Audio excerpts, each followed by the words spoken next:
السلام علیکم، زه یم انیس خان او نن دی د مئی 14 تاریخ کال دی 2026 درې غټې خبرې دي د سره شیر کوم.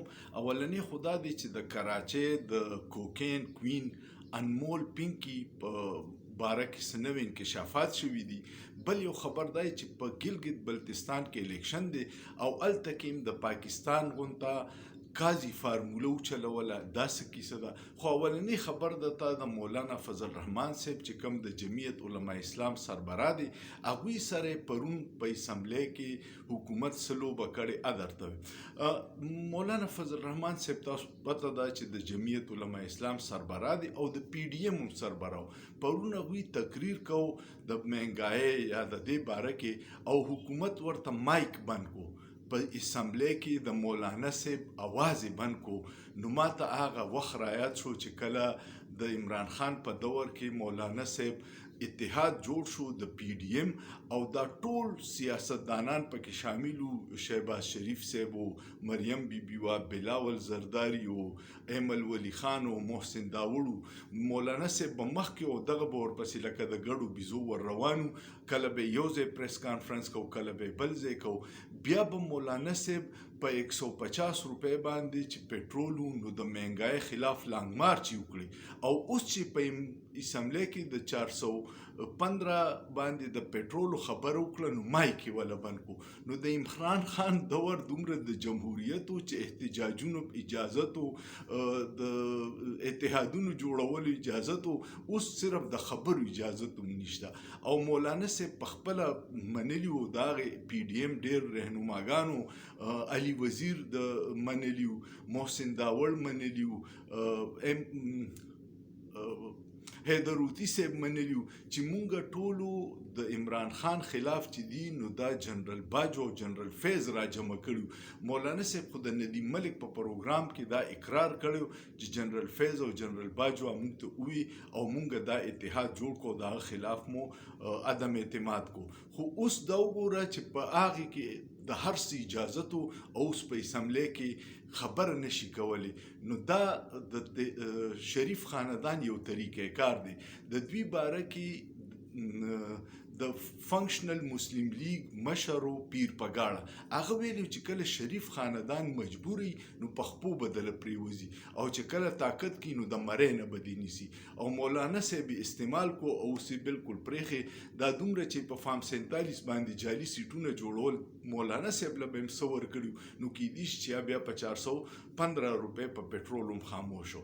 دویم خبر دا دی چې څنګه په تحریک انصاف خلاف په پاکستان کې قاضي فارموله استعمال شوی. قاضي فایزي صاحب په سپریم کورټ کې د هغوی نه نښه واخسته، بیا الیکشن کمیشن هره لاره ورته بنده کړه. نو دوی د یو پارټۍ سره دلته اتحاد وکړو، د هغې بیټسمین نښه وه. سهار هغه سړی اغوا شو او بیا هغه پریس کانفرنس وکړو چې زموږ اتحاد نشته. نو تحریک انصاف دې ټول فرسوده نظام له په ټیپر، مولې، ګازره، کټ، باجا، ډول په دې نښو شکست ورکړ. اوس دوی هغه فرسوده نظام چې دی هغه فارموله په ګلګت بلتستان کې کړه، هلته کې د تحریک انصاف نه نښه اخیستې ده. هغوی بیا د ګلګت ډیموکریټک پارټۍ سره اتحاد وکړو، د هغوی نښه پولومین و. پرون یې د هغې پارټۍ نه پولومین نښه الیکشن کمیشن واخیسته چې ستا سره هم نشته. نو څه خوند به وکړي چې دلته وله ټیپر، مولې، ګازرو شکست ورکړی، هلته هم وله ورکړي. خو دا دومره چې لارې بندوي نو بیا د الیکشن مقصد څه دی؟ خو ښکاره سیټونه په پیپلز پارټۍ او مسلم لیگ نون کې تقسیم کې نو کیسه به ختمه شي. په الیکشن باندې په کروڑونو روپۍ خرچ کیږي او د عوام د دې فرسوده نظام نه ورځ ته ورځ نفرت سیوا کیږي. نو بیا خلک وی په ادارو تنقید کیږي. نو چې د الیکشن کمیشن او د عدلیې دا کردار یو سہولتکاري ورسره په غټ لیول کیږي نو خلک به د دې نظام نه تنګیږي نه. اخیری خبر دا دی چې انمول پینکی ډیره باثر ښځه ده، ډیره طاقتوره ده. وی د هغې دوه لیبارټریانې وي، هغه کوکین او آیس په خپله جوړوي، را میټیریل راغواړي، خپله جوړوي، خپله سپلای کوي او غالبا چې څه کینګ دی یا څه داسې خپل برانډ دی او وایي چې زما برانډ استعمالوي د دې کې هغه څه نقصانات نشته چې کم د دې نورو دي. خو اوس په عبدالمالک په پروګرام کې د اے آر واي د کراچۍ ریپورټر دا ووی چې کله دا گرفتار شي نو 10 لکه 50 لکه ورکي او په سار راخلاصي. خو یو کار یو ادارې دا چوته کړی و او گرفتاری ولا افشل نه وی ظاهر کړي. دا د اے آر واي د ریپورټر داوا ده او 3 میاشتې ځان سره وساتله او ډیر زیات کوکین پی جوړ کړ او هغه خرڅ کړ بیا اداره پرېښوده. الله دې رحم وکړي. دا ملک د ایماندارو د پاره نه دی، دا ملک د ملک سره د مینې کولو والا د پاره دوزخ دی او چې څوک د ملک لوټ مار کوي نقصان رسي د هغوی د پاره جنت دی. ځکه چې ټول ته خپل حصه ملاویږي نو عوام غرق دي، دغه خلک اشرافیه پکې خوشحاله ده او دا ډرګ ډیلرز هم د اشرافیه حصه ده.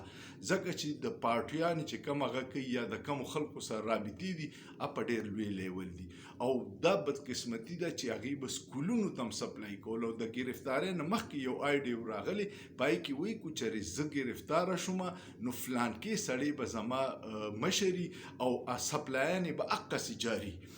دومره بهترین نیټورک دی او دا د نن نه کوي، د 15 کالو راسي کوي. هلته ادارې چرته وي، پولیس والا چرته دي، سوالونه ډېر دي، جواب یې نشته. الله دې رحم وکړي. ګل ګلزار ملک دی خو د نااهلو حکمرانانو او د بندو کمرو د غلطو فیصلو د لاسه عوام ډېر په سخته دی. الله د پاکستان او د پاکستانی عوامو حفاظت وکړي. ویډیو کوم خوښه شوه کمنټ وکړئ، لایک وکړئ، شیر وکړئ او ښه سوچ وکړئ. په ښه سوچ کې څه ګناه نشته.